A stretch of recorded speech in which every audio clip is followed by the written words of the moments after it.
Bourton-on-the-Water is often referred to as the Venice of the Cotswolds. Here, as the River Windrush rushes through the centre of this little village, it's easy to understand why that comparison may have been made.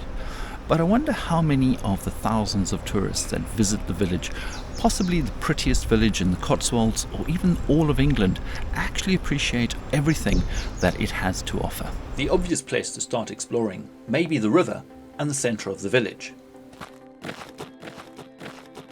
But I'm going to a mile north of the village and about 6,000 years ago, here at Salmonsbury Camp. Salmonsbury Camp sits within Greystones Nature Reserve, but is a listed monument dating back to the Neolithic period. It's the lasting record of the first settlement in the area, on the flat and somewhat marshy area around the River Eye and the River Dicker. Today, a recreated Iron Age roundhouse stands on the site, and some remnants of the original ramparts of the hill fort can still be seen within the landscape. The original settlement was perhaps more of a meeting point, but archaeological excavation has revealed evidence of pre-Iron Age, Iron Age and Roman occupation of the site, meaning that the site was used between around 4000 BC and 500 AD.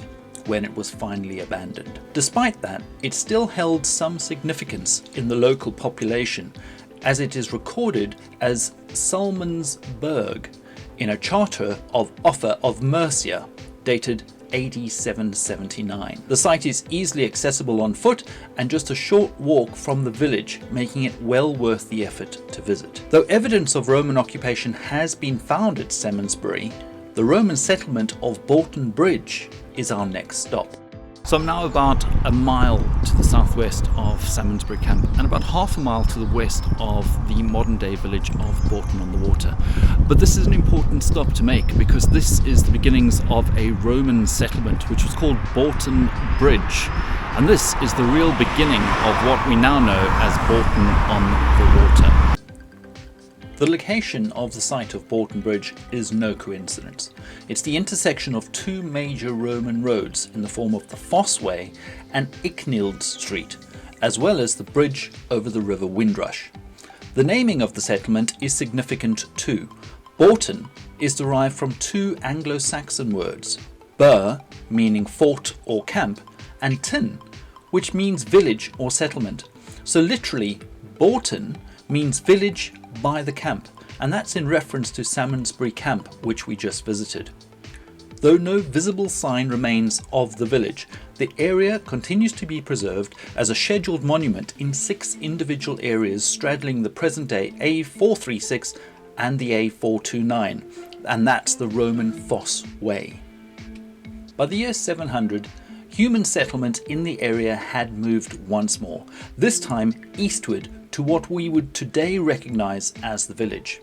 This is evidenced by St Lawrence Church, which, though remodelled from its original Norman design dating back to the 12th century, stands on the site of an original wooden church that dates all the way back to 709 AD. So the village slowly shifts east away from the Roman road to the relatively flat area we now find it. But the river is by no means where it should be. By the 16th century, the river had been channeled from its original course into the course we see today. The channel starts as far back as the modern bridge at Bolton Bridge. Some of the stone channels and water management can still clearly be seen along Lansdowne Road to the west of the village. The river was channeled to harness its power to power 3 mills in the village. Though the mill workings may be long gone, the river still runs beneath another listed building in the form of Mill House, where we also find a much lesser known and 6th stone bridge across the river. This site actually almost feels lost and is isolated, and there are very few tourists out here. The view of the river running beneath the house and the further channel management is well worth the short walk. A footpath follows the river course for almost the entire length back to the present-day village, and you're rewarded with stunning views south across open farmland and the hills beyond. And so we've gone full circle, and we're arriving back at the oldest of the 5 stone bridges that cross the river through the centre of the village. And we also understand Bourton's reason for being on the water and the centuries-old story of how the village got its name. The 5 stone bridges are the most recognisable feature of Bourton-on-the-Water, featuring in just about any image or tourist brochure about the village. The first was built in 1648 and is known as Mill Bridge, as it stands near to the Lower Mill building, now part of the Motor Museum.